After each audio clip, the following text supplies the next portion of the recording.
Hello friends, आज हम ओमकारेश्वर ज्योतिर्लिंग के बारे में विस्तार से जानेंगे।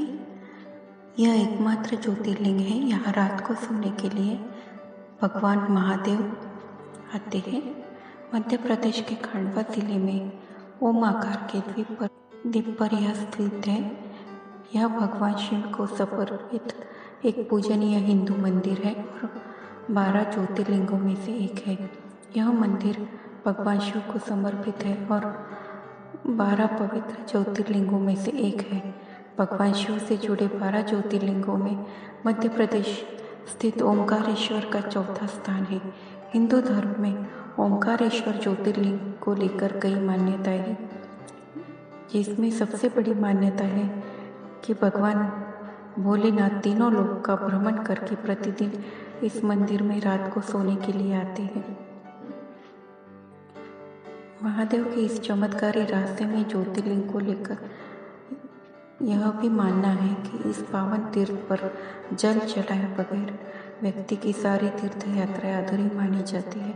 ओमकारेश्वर ज्योतिर्लिंग से जुड़ी एक कथा आती है, जिसके अनुसार राजा मानधता ने एक बार भगवान शिव की कठिन तपस्या की, जिससे प्रसन्न होकर महादेव ने उन्हें दर्शन देकर 2 वर मांगने को कहा।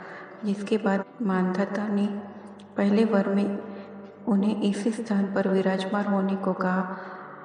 उसके बाद कहा कि आपके नाम से मेरा नाम जुड़ जाए। मान्यता है यह भी है कि भगवान शिव यहाँ विराजमान है और लोग इस क्षेत्र को मानधता नाम से जानते हैं। ओमकारेश्वर ज्योतिर्लिंग मध्य प्रदेश के इंदौर शहर से लगभग 78 किलोमीटर की दूरी पर नर्मदा नदी के किनारे स्थित है। यह एकमात्र ज्योतिर्लिंग है जो नर्मदा नदी के उत्तर में स्थित है। यहाँ पर भगवान शिव नदी के दोनों तटों पर स्थित है। महादेव को यहाँ ममलेश्वर और अमलेश्वर के रूप में पूजा जाता है। धार्मिक मान्यताओं के अनुसार ओमकारेश्वर ज्योतिर्लिंग के आसपास कुल 68 तीर्थ स्थित है। यहाँ पर भगवान शिव 33 करोड़ देवताओं के साथ विराजमान है। महाशिवरात्रि के अवसर पर इस मंदिर में भक्तजनों की भारी भीड़ दर्शन व पूजन के लिए आती है। इसी को ध्यान में रखते हुए ओमकारेश्वर मंदिर के बारे में यह मान्यता है कि इसके दर्शन व पूजन मात्र से व्यक्ति के हर पाप धुल जाते हैं। उज्जैन स्थित महाकालेश्वर ज्योतिर्लिंग का भस्म आरती की तरह ओमकारेश्वर मंदिर की शयन आरती प्रसिद्ध है। हालांकि ओमकारेश्वर ज्योतिर्लिंग मंदिर में भगवान शिव की सुबह, मध्य और शाम तीनों प्रहर आरती होती है, लेकिन रात्रि के समय भगवान शिव यहाँ प्रतिदिन सोने के लिए आते हैं। मान्यता यह है कि इस मंदिर में महादेव माता पार्वती के साथ चौरस खेलते हैं। यही कारण है कि रात्रि के समय यहाँ पर चौपाड़ बिछाई जाती है और आश्चर्यजनक तरीके से जिस मंदिर के भीतर रात के समय परिंदा भी पर नहीं मार सकता, उसमें सुबह चौरस और उसके पासे कुछ इस तरह बिखरे मिलते हैं जैसे रात्रि के समय उसे किसी ने खेला हो। ओमकारेश्वर लिंग किसी मनुष्य के द्वारा गढ़ा, तराशा या बनाया हुआ नहीं है, बल्कि यह प्राकृतिक शिवलिंग है। मध्य प्रदेश के खंडवा में स्थित ओमकारेश्वर मंदिर में महाशिवरात्रि के मौके पर देश भर से श्रद्धालु आते हैं। श्रद्धालुओं के यहाँ आने का सिलसिला शुरू हो जाता है। भगवान भोलेनाथ के दर्शन और पूजन करने के लिए महिला, पुरुष, बच्चे लंबी कतारों में खड़े हुए नजर आते हैं। पूरा मंदिर परिसर ओम नमः शिवाय के नाम से गूंज उठता है। मां नर्मदा के तट पर बसा भगवान भोलेनाथ का यह एकमात्र ज्योतिर्लिंग है जहाँ दर्शन मात्र से ही का कल्याण हो जाता है। शाम के बाद भगवान की शाही सवारी निकलती है और देर रात को विवाह का कार्यक्रम आयोजित होता है। यह शिवालय आप में ही बड़ी ख्याति रखता है। दुनिया भर में भगवान शिव के कई प्राचीन और प्रसिद्ध मंदिर हैं, लेकिन ओम आकार के पहाड़ी पर्वत से ओंकारेश्वर मंदिर की बात ही कुछ अनोखी है। इसके दर्शन बिना चारों धाम की यात्रा अधूरी मानी जाती। इस मंदिर की स्थापना राजा मांधाता ने की थी। वे भगवान राम के पूर्वज थे। यह मंदिर वेदकालीन है। 12 ज्योतिर्लिंग में से ये शिवालय मध्य प्रदेश के पवित्र नर्मदा नदी के तट पर स्थित है। इस स्थान पर नर्मदा नदी 2 धाराओं में विभक्त हो जाती है। बीच में एक टापू सा बन जाता है। टापू को मांधाता पर्वत या शिवपुरी कहा जाता है। नदी की एक धारा पर्वत के उत्तर और दूसरी धारा दक्षिण होकर बहती है। दक्षिण वाली धारा ही मुख्य धारा मानी जाती है। इसी मांधाता पर्वत पर श्री ओंकारेश्वर ज्योतिर्लिंग मंदिर में 2 कोठरियाँ है। उसके भीतर अंधेरा रहने के कारण निरंतर प्रकाश चलता रहता है। ओंकारेश्वर शिवलिंग मनुष्य निर्मित नहीं है, स्वयं प्रकृति ने इसका निर्माण किया है। इसके चारों ओर हमेशा जल भरा रहता है। संपूर्ण मांधाता पर्वत ही भगवान शिव का रूप माना जाता है। इसी कारण इसे शिवपुरी भी कहा जाता है। लोग भक्तिपूर्वक इसकी परिक्रमा करते हैं। कार्तिक की पूर्णिमा और महाशिवरात्रि के अवसर पर यहाँ बहुत भारी मेला लगता है। यहाँ लोग भगवान शिव जी के चरणों में चने की दाल चढ़ाते हैं। रात्रि शिव आरती का कार्यक्रम बड़े भव्यता के साथ होता है।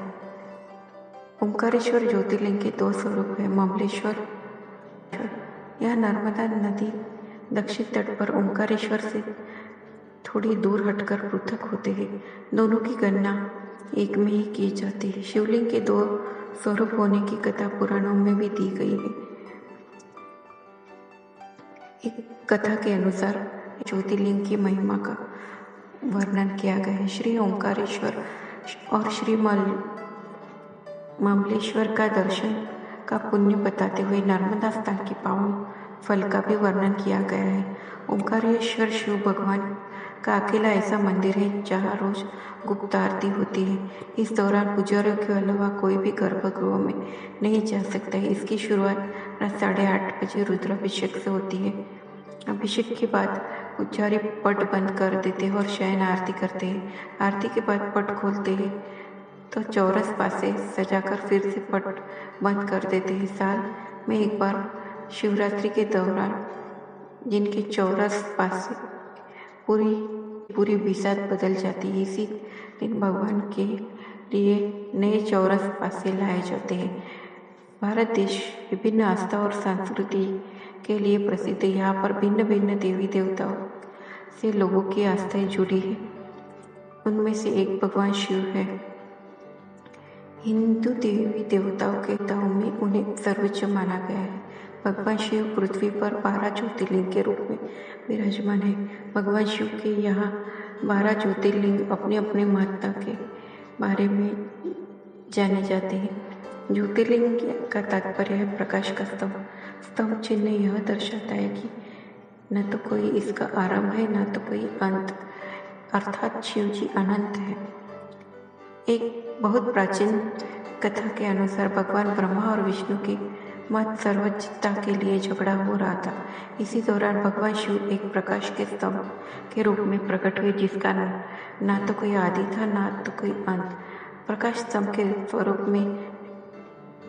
स्वरूप को ही शिवलिंग कहा जाता है। भगवान शिव साक्षात रूप में इस ज्योतिर्लिंग में विराजमान है। भगवान शिव के ओंकारेश्वर ज्योतिर्लिंग मंदिर में अत्यंत सुंदर पवित्र सिद्ध स्थान है। ओंकारेश्वर ज्योतिर्लिंग को लेकर यह मान्यता है कि जब तक तीर्थयात्री सभी तीर्थों की यात्रा करने के पश्चात उन तीर्थ स्थानों का जल ओंकारेश्वर ज्योतिर्लिंग पर नहीं चढ़ाया जाता, तब तक उनकी सभी तीर्थ यात्राएं अधूरी मानी जाती है। ओंकारेश्वर ज्योतिर्लिंग के साथ माँ नर्मदा का भी विशेष महत्व है। शास्त्रों की मान्यता के अनुसार यमुना जी में 15 और गंगा जी में 7 दिन स्नान करने से जो फल प्राप्त होता है, उतना ही पुण्य फल माँ नर्मदा जी के दर्शन मात्र से प्राप्त होता है। ओंकारेश्वर ज्योतिर्लिंग के एक छोटे से गोल काले पत्थर के रूप में स्थित है। इसके चारों ओर पानी भरा रहता है। ओंकारेश्वर मंदिर 5 मंजिला है। प्रत्येक मंजिल पर शिवालय स्थित है। भगवान देवी अहिल्याबाई होलकर के समय से यहाँ पार्थिव शिवलिंग की पूजन किया जाता है।